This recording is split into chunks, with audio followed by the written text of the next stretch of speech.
Welcome to the Huddle. I'm Ann Graffice, Executive Vice President of Global Marketing and Public Affairs for the Hall of Fame Resort and Entertainment Company. Today, I'm excited to welcome you to our brand new Don Chulas American Kitchen, where I'm here with our President and CEO, Michael Crawford, to talk about all things Hall of Fame Resort and Entertainment Company. Michael, good to see you again. Good morning. Good to be here. Morning. What do you think about where we are this morning?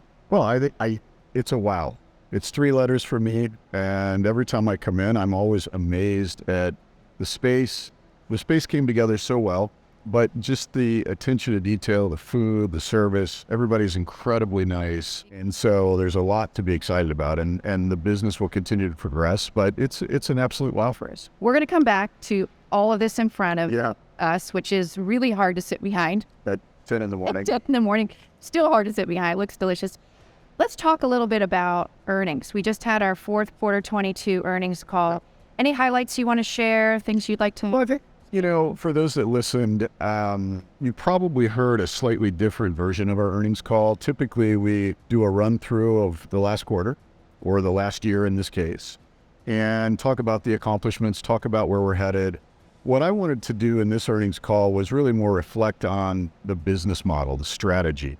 And so we've spent a lot of time connecting the dots, I like to call it. If you bring a concert in, there are people staying in our hotels, eating in our restaurants, going on our rides.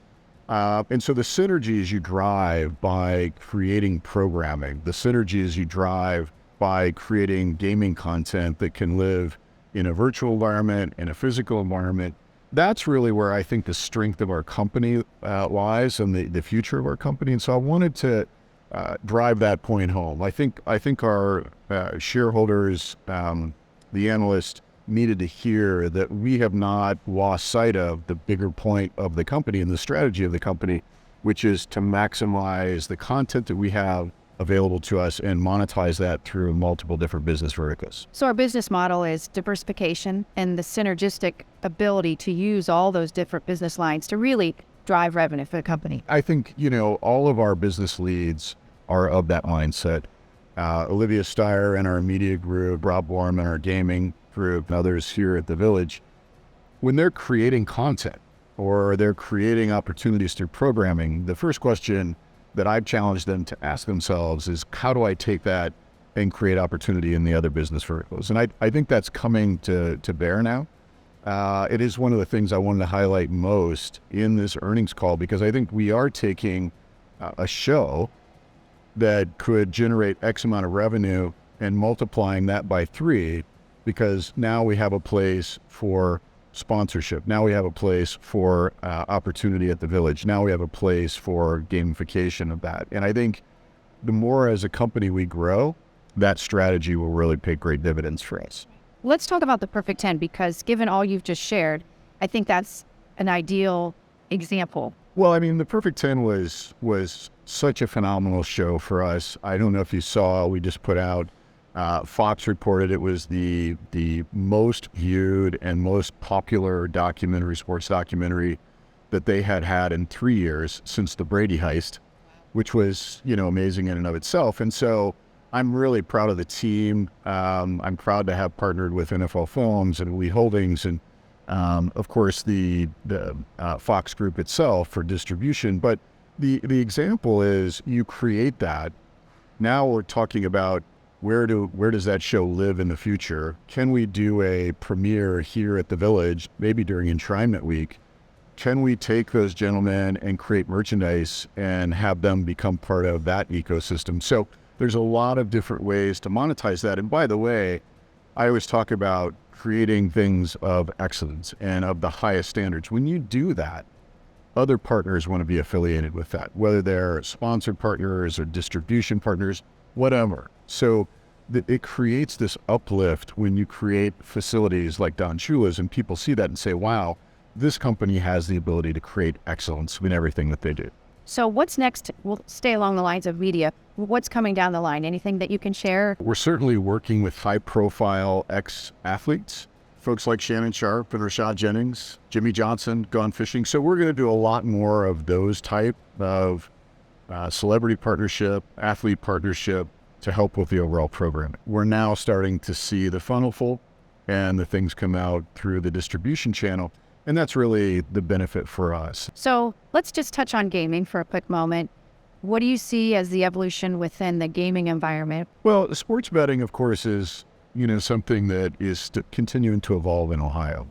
And I think that with our partner in Better for our mobile platform, we're learning an awful lot. I think we're ahead of schedule in terms of people coming into our ecosystem.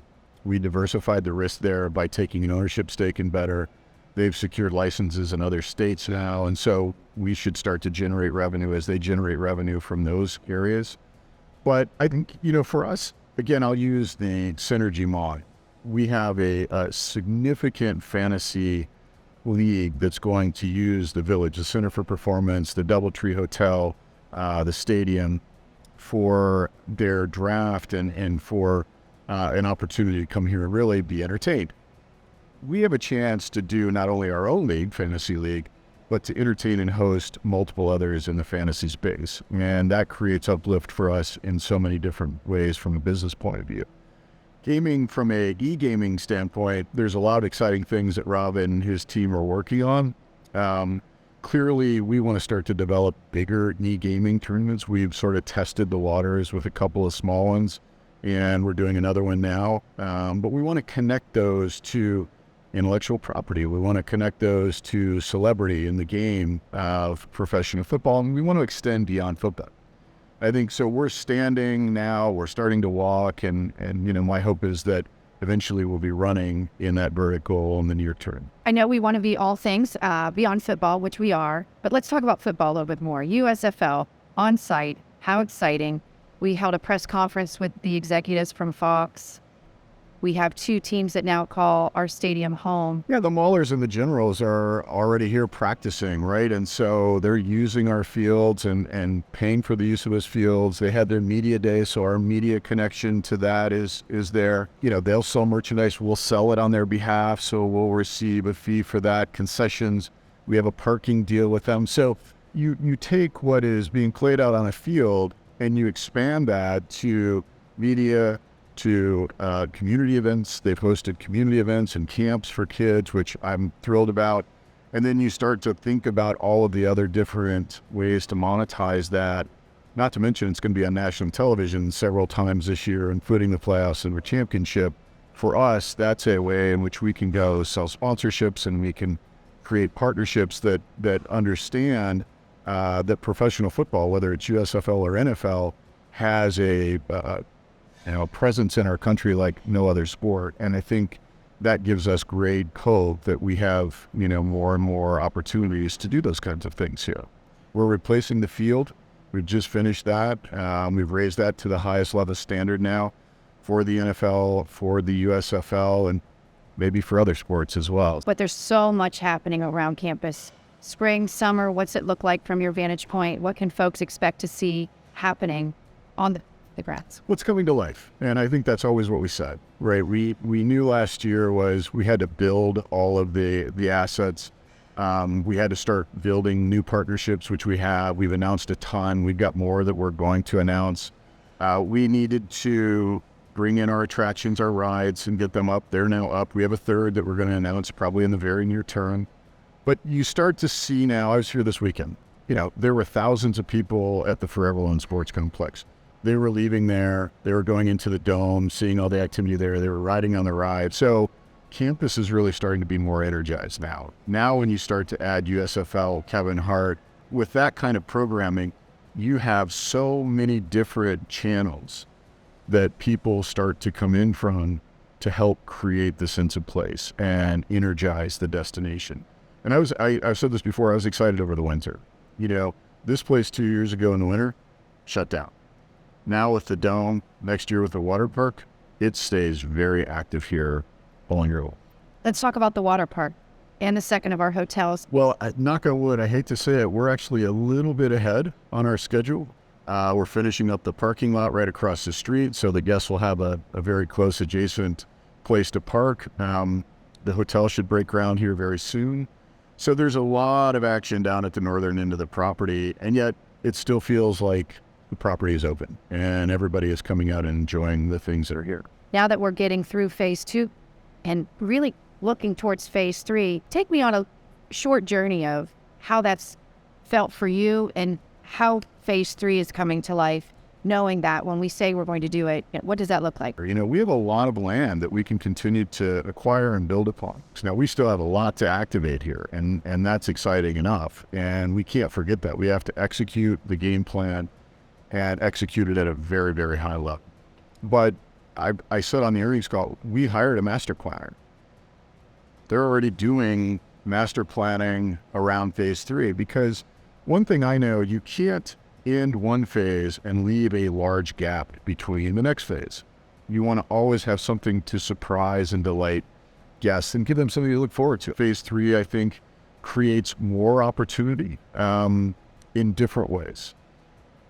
I'm not going to go deep on that, but I'm going to say that, you know, we have to be a destination that appeals to guests to come and stay for an extended period of time. And that's what we're going to look to do. Well, that's a wrap for the hard stuff, but I promise to come back to the fun stuff, which is what's in front of us. So you've been in the business a long time. You've seen many restaurants open.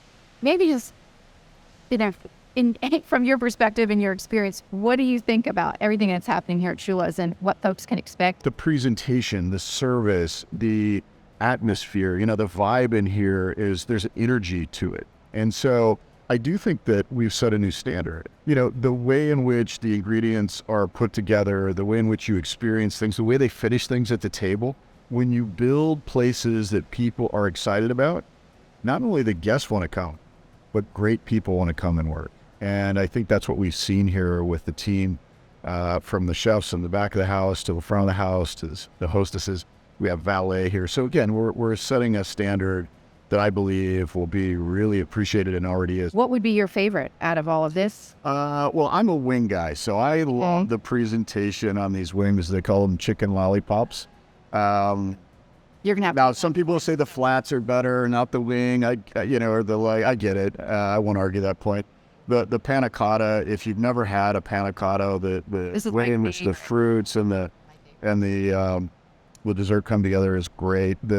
You know, they do a fantastic steak. The salads are absolutely fantastic. And the other thing that's interesting here, the bar menu, you can go and have a meal at that bar, and the mixology program here is spectacular. So you can feel entertained, right, and have a meal there that's different from the meal you're going to have in the restaurant. We also built this place so that you could have big private events. And so the view shed from the top floor into the stadium is one of a kind.